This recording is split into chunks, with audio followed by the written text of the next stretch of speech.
Welcome everybody on Facebook. This is Brian Tarian from the Disability Digest. We're going to get started with our live event today with some really good news from Social Security. So hang tight. I'll be right back with you. All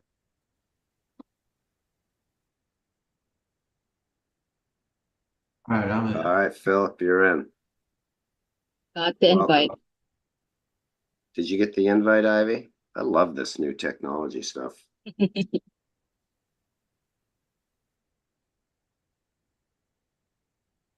All right. Monitor YouTube when we get going. We will start the show.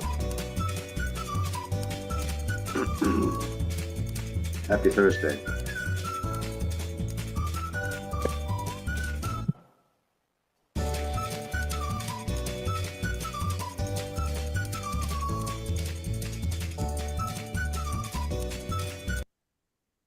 Okay, looks like we are ready to go on YouTube as well.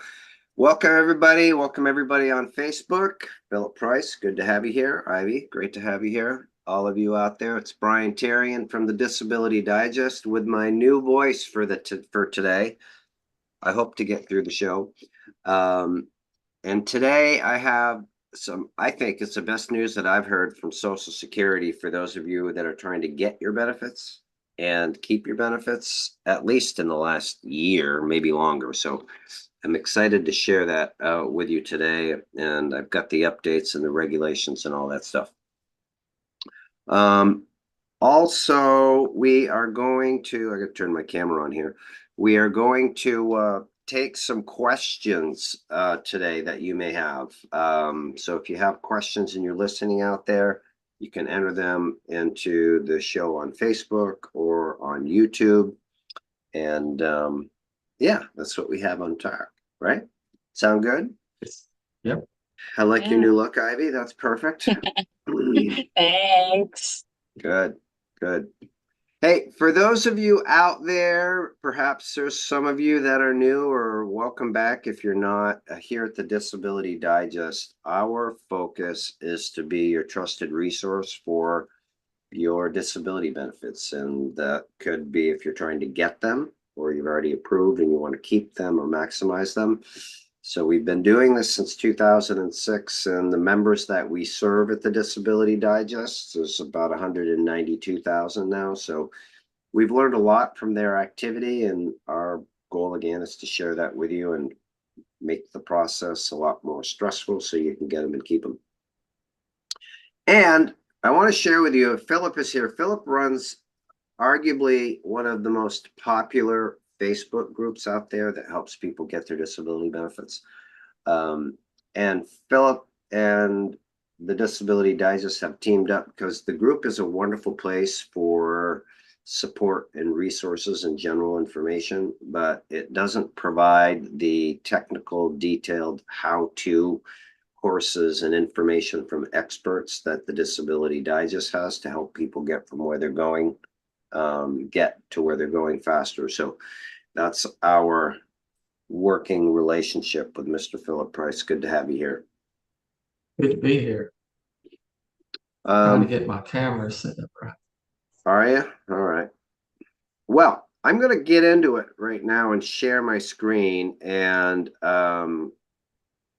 let this new information that's out get out to you. So a few things that have, not a few things, but the new commissioner for Social Security has not been in office long, but he's made some amazing changes. The most changes that I've seen from any commissioner, and he's only been in there a few days. So this is Martin O'Malley, who I've talked about in some of the other videos.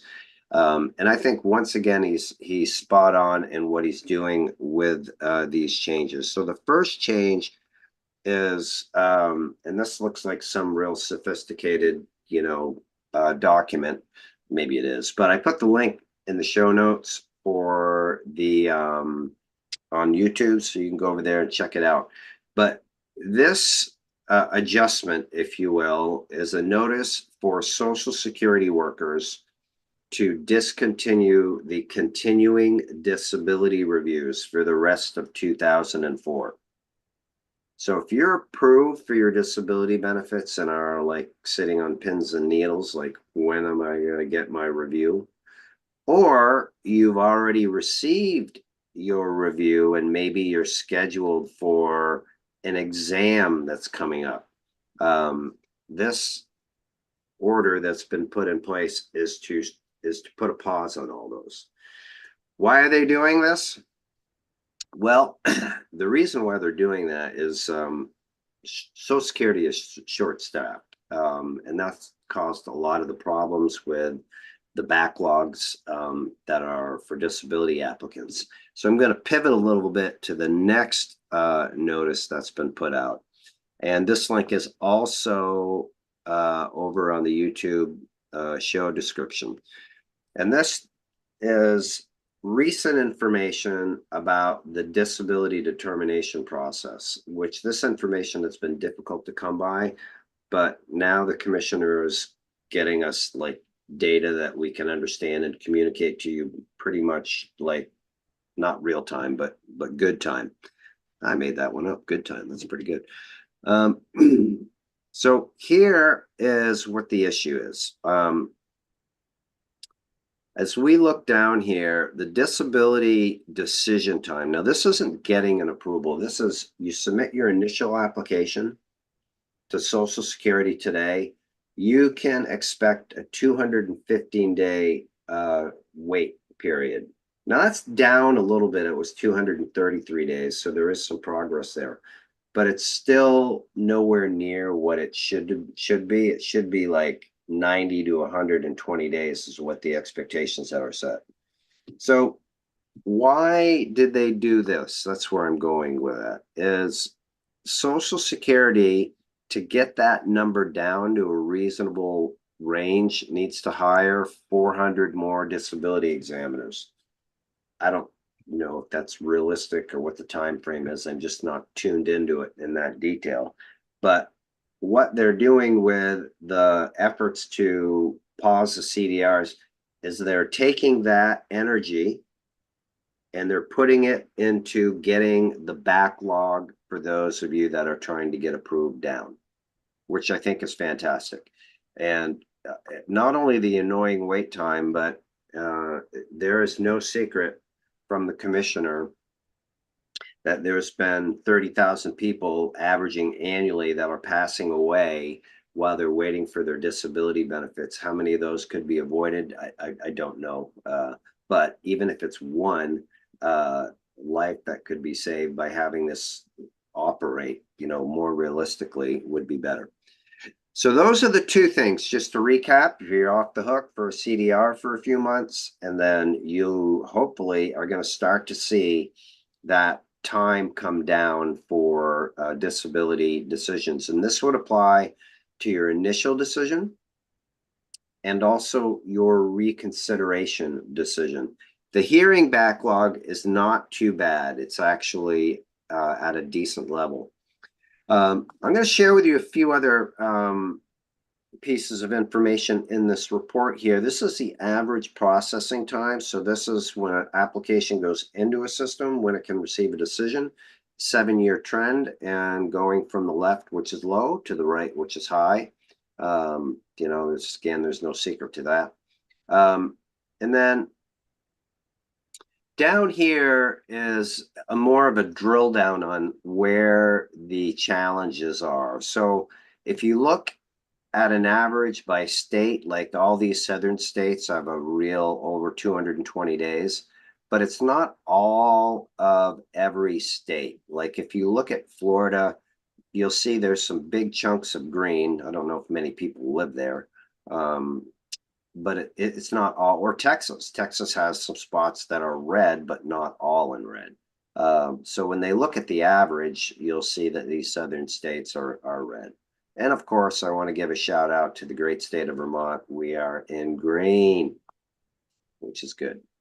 So that's the update for today. And for those of you that are joining us, I hope you find this information to be relieving, positive. And what I'd like to do now is I want to pivot a little bit. And I know, Philip, in your group, you've got some questions you want to get answered. So let's tackle those. And as we start to get through those, Ivy, if you would monitor the YouTube questions that I see that are piling in there, we'll take some of those as well. All right. Ready to roll, Philip? Okay. Ready. All right, first one. I received a phone call from SS. I was found fully favorable. They said they will call me on my appointment to go over the SSI portion. She said something like living arrangements, etc. Can anyone explain to me what all this means and what they will ask and go over? Yeah. I don't know exactly what they're going to ask, but I can speak to it in this sense. When you are going through the approval process, your Social Security disability benefits are not subject to any assets. Anybody at any income level can obtain those if you have reached or met the work credits, like you've worked enough and you meet the medical criteria. But you can get both benefits. You can get SSI, and you can get SSI in addition to if your resources are low enough. So if your check amount is low enough, you don't have an IRA or any cash savings or anything like that. So they're going to go through your resources. So good news is you passed the medical, and now they're just looking at the technical part. So just one other thing, this is going to delay the process, unfortunately, because they've got to do this extra step. So for those of you that are starting the process and you're thinking about applying for both, just a word of, I don't know if caution is the right word, but word of advice is if you don't meet the general criteria for SSI, which we can help you figure out here at the Disability Digest, then it would be best not to apply for it because it's going to delay your award money getting to you once you get approved. That's what I wanted to say.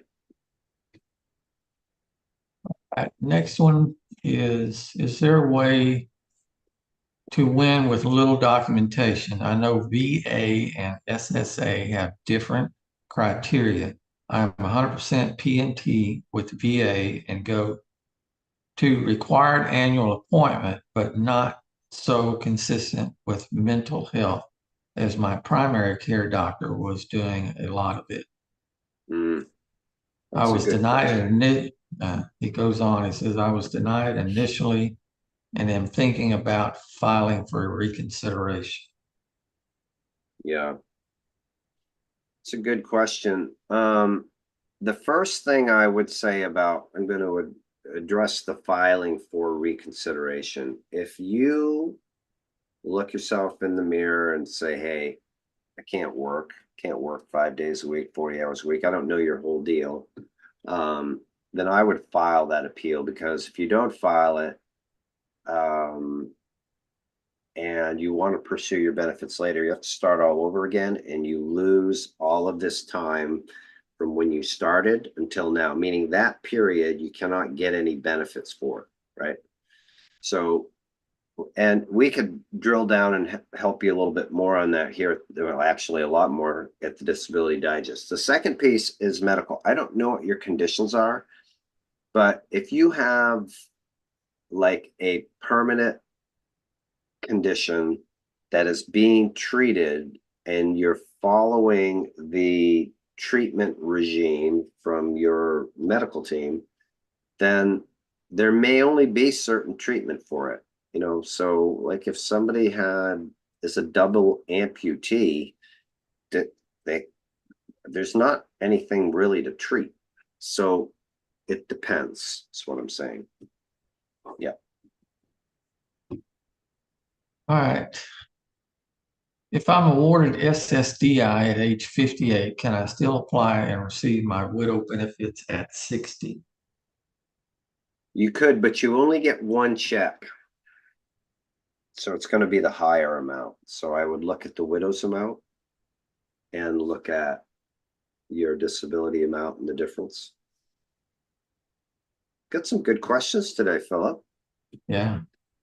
Here's another one. Is it common to undergo 2 physical and medical exams within the same year? No, I've never heard of it, really. Yeah. They're really checking All you right. out for some reason. Yeah, for sure. Here's just a statement. Please say a little prayer for me. I've already seen disability medical examiner today. Go for a mental evaluation. My anxiety is through the roof and I need this to be in my favor. Sending prayers. We pray for you. Yes. God bless. All right. Ivy, do you have anything? Actually, I'm waiting for our audience on YouTube to ask some questions, but I received a feedback from Carol 494. This information is so valuable. I was awarded in January with their help.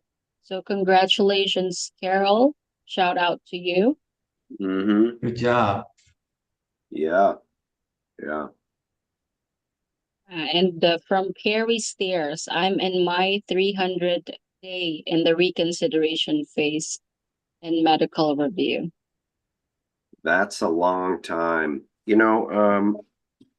This was a message I read online the other day, and actually it was in your Facebook group, Philip, where somebody's appeal for reconsideration was in the wrong pile. Yeah. And so 300 days is just not okay. There's some things that you can do. I would definitely find out or get in touch with your case manager, and when you contact your case manager, just say, listen, I've been waiting 300 days, and is there anything that I can do to help you, get a decision so that I can get my benefits? I'm not able to work. Just be polite and persistent. The other thing that you could do, considering it's at 300 days, is you can contact your local representative and ask them to help you get a decision, because that's way outside the box. If you're a member here at the Disability Digest, you can reach out to us. We can get you the directions for the how to contact a representative and what to say. Or if you search the YouTube channel, you will find some information about how to use your local representative effectively. All right, next question.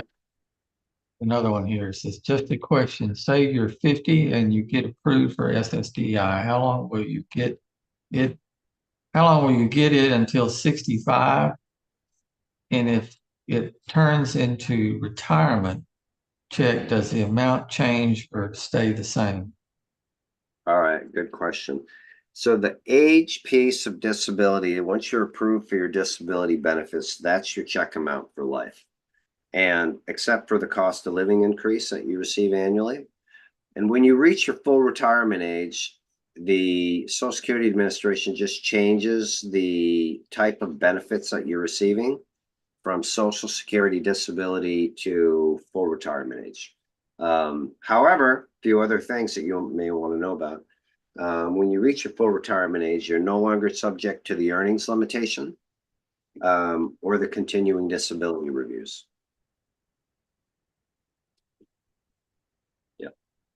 Okay. When you get approved for SSDI, do they call you to set up bank account information or what happens? They could, but when you apply for disability, the banking information should have been put into your application in advance. Yeah. So you can call your case manager, find out if you're using a disability representative and they helped you at the initial stage. They would know or should know. A couple ways to find that out. Ivy, I see some questions coming in. You want to hit a couple of those? Yeah, Yeah, from go ahead. Jenna Cripps. What is the average time for reconsideration decision in Missouri? In Missouri, I don't know. Let me see what color that state is.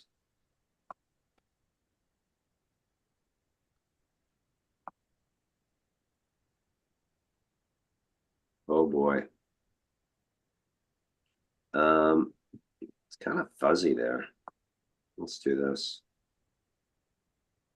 So it's looking like it's 141 to 180 is the general range, according to this graph. But that's very general information because that's based on the entire state. You could be in an office that's shorter, longer. Yeah, so that depends on the number of claims filed in your state and versus the number of adjudicators working on your state. So there's no really specific answer to that. Hopefully, one of the adjudicators would reach out to you to inform you about the status of your case. Yeah. So next for Zippy, what would happen if you went over SGA before you were approved for SSDI? I've been collecting SSDI for over 2 years, haven't worked since being approved. I'm a little confused by that one, and maybe it's just my state of mind today, but is this person approved and now over the SGA? Yes, he's approved 2 years ago. He's collecting Okay. SSDI but haven't worked since being approved. Maybe he's planning to work. So he's concerned about going over SGA. But is okay, and is working now or not working now, or is this just a Not- speculation? Yeah, he's not working now. Okay, so the key is when you go over the SGA, you run the risk of getting an overpayment. So the key is to stay. My recommendation is 20% below the SGA, which for those of you that are approved now is $1,110 a month. So when you go over that, you run the risk. So I wouldn't advise that. Also, you have to be cautious about the number of hours that you work per week. That should be under 20. Yeah. And if you're a member of the Disability Digest, you can get the course regarding how much you can earn if you're receiving your benefits. That's You can right. see the link there and register and become a member.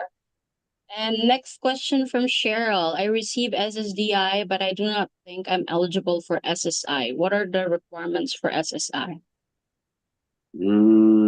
Well, if you receive SSDI, if your check is over $1,500 a month, then that's a definite.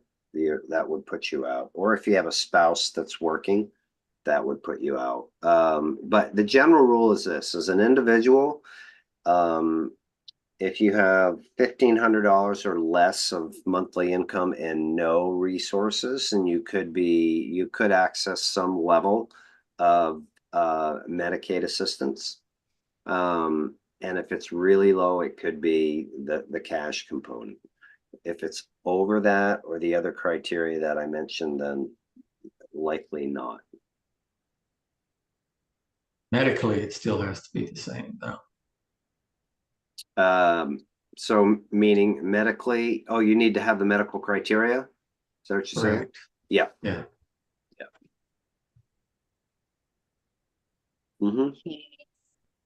And from CryptoCal, can I start a small online business while on SSDI? Definitely. Yeah. There's actually advantages to having a business started versus working for somebody, because with a business you can control your expenses, you have more deductions. Yeah. And then from Danny Ferrari, what is the official retirement age now? It's different for everybody because it's based on your date of birth, and I don't have that committed to memory. You know anything more about this, Philip? Either from 66 or 67, 66 to 67. Like Yeah. Brian said, it just depends on your birthday. Yeah. And from Jan Saliba, I'm 60 years old on SSDI for 5 years. Is a CDR possible at this time and age? I'm under doctor supervision. Well, it's not possible for the rest of this year, but it is possible. There have been people that have commented on our YouTube channel that one individual, she was 64 and she had a review when she was 63 and one when she was 64. She's just close to retirement age. And from Catherine Condry, can you explain the difference between disability and social security disability? I don't think there's like a difference on that. Maybe what you're referring to is SSI and SSDI. One is social insurance, which is based on, it's need-based. So your assets need to be, as an individual, generally below $1,500 or a couple $2,500. And for that, you could get some monthly cash, like a monthly check up to like $894. And Medicaid. So that's the SSI component. I'm just taking a stab at this question. The Social Security disability is based on your work history. And the more you've worked and paid taxes, the higher your check is going to be. So it could be $2,000, $3,000 a month or more. Right. And then from Ray Norman, 60 years old. I'm going through the SSDI process through an attorney in Georgia. I'm currently homeless and wondering what is the length of time it takes to get approved or to go before a judge. Georgia. In Georgia. So I'm gonna go over to our map here and see what color Georgia is in. Oh, Georgia is one of the red states. So,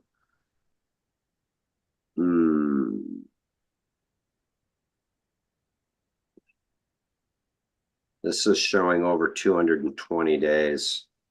But up here, parts of Georgia are green. So that's a bit contradictory. Yeah. Maybe it depends on the location. One of the things that you can do is look in your online account from Social Security. They're pretty good about communicating what the total processing time is. And that will give you a better idea.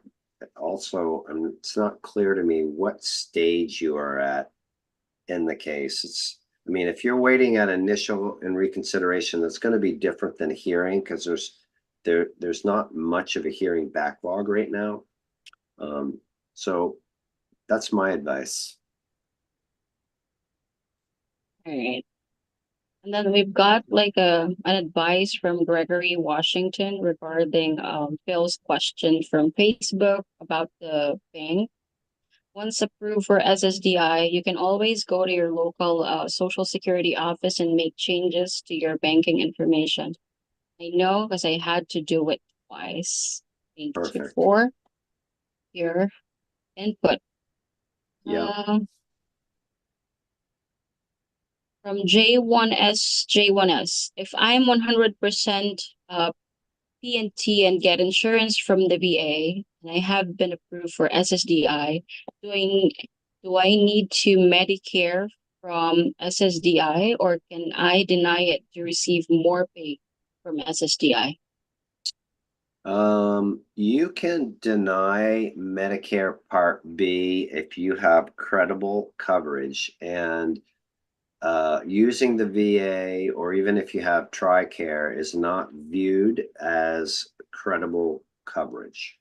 So you would need to, you're expected to take your Medicare Part B. They want their money.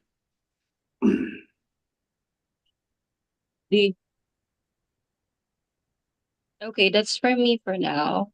Okay. All right, I got one last one here. All right, good. Does anyone that applies for SSDI have to go before a judge? Is the question, does everyone, Philip? Yes. No. Actually, if you apply at the initial application stage, there's nationally a 36% chance that you can get approved at that stage. It's significantly higher for the members here at the Disability Digest that either use the course properly and do it on their own or partner with us as their representative. So those are the general statistics for the initial, but then you have another shot at it before you go to a hearing at the reconsideration stage. And all states except 10 have this level of appeal, and it's around a 12% approval rate at the reconsideration. So there's a solid chance that you can get your benefits approved without going to a hearing, and that would be ideal. Yeah, good. So we covered all the questions. There are other questions on YouTube, Brian, from James. I'm not sure if it's a question or a statement, but he said that SSDI second time had a severe ankle arthritis with hardware, severe stenosis neck, severe stenosis lumbar, failed laminectomy, knee replacement, rotator cuffs, both shoulder with bicep detached, bipolar severe. That sounds like a lot of conditions in a statement. Yeah, I don't see the question, but I just okay, want to riff on that and say this. For those of you out there, if you've been around here and listened to some of our other, like if you're in the disability approval course or listen to some of these other events, the conditions that you have are unfortunate, but it's not the conditions that you have that are going to get your benefits or keep your benefits. It is how those are treated, the documents, the documented limitations from those that prove that you cannot work. Like I can't sit, I can't stand, I can't lift, bend, stoop, I'm not sleeping more than 4 hours. Somebody, drops a piece of silverware and, it triggers me, things like that. Let's take 2 more and then we're going to wrap for the day. okay. And then from A1, hospital stays and now another lung disease that I could take 2 years to treat but no cure, plus have connective tissue disease with Marfan syndrome, all documented and no CDR. What's the chance? What's the chances I do get one? Chance of getting a CDR? Yeah, that's the question. Yeah, I mean, again, this year, none. But going forward, I don't know. Like when you were approved for disability, there is a rating. Like, is there medical improvement likely, expected, or none? And if you are none, then no, you won't get a review. Those people are kind of they're the untouchables. But it doesn't happen often. So if you are viewed to be medical improvement possible or likely, then you could get a review up until the time that you are full retirement age. Okay. Then last question from Ray Norman. It is an initial, just received a phone call from SSA to verify information from application. I'm also curious to find out if being homeless would be considered for an expedited process. Yeah, it should, but I haven't seen with the state of Social Security now, I haven't seen if somebody is homeless and they have children, like young children, there's some sensitivity to that. But conditions that are severe and homelessness, unfortunately, has not, in our experience, provided like escalation. So yeah. Good. Well, listen, wonderful questions. Thank you, Philip. Thank you, Ivy. Thank you, everybody that's out there. I appreciate all 333 of you on YouTube and your flexibility this week, because we usually are out on Wednesday here. And next week we will be back on Wednesday. So folks, these events are for you to help you maximize your benefits. and we thank you for attending. The best way that we can help you, though, up on our screen is the Disability Digest website. And Ivy, if you'd put the link in the YouTube chat. And if joining us as a member, as I said, is the best way, and there's no charge for it. And why it is the best way is once you complete your profile that you have here, and answer a few questions, it allows us to understand where you're at in the process. Maybe you're trying to get approved and you've been waiting. Maybe you've applied and denied. Maybe you just got approved. Maybe you've been approved for a while. And then on top of that, there's condition-specific information. So completing that allows us to get you the most relevant current information that we have for you. The right support, which could be email support, text support, sometimes even live support from advocates like Philip and Ivy that you can get on the phone with. So we encourage you to join us as a member if you haven't already, or if we haven't heard from you, say in like 6 or 8 months, and there's been a change in like your case status, like you've gone from applied and waiting to applied and denied, or you got approved, update your membership so that we can get you in the most relevant information. So for me, it's an honor to do this work for you folks. I hope you find some value in it. And thanks again, Ivy, for your contribution, Mr. Philip Price for yours. Always. And we will be back next week. Make it a great day, everybody. Everyone, Bye. bye. Bye. Bye, everybody. See you next week.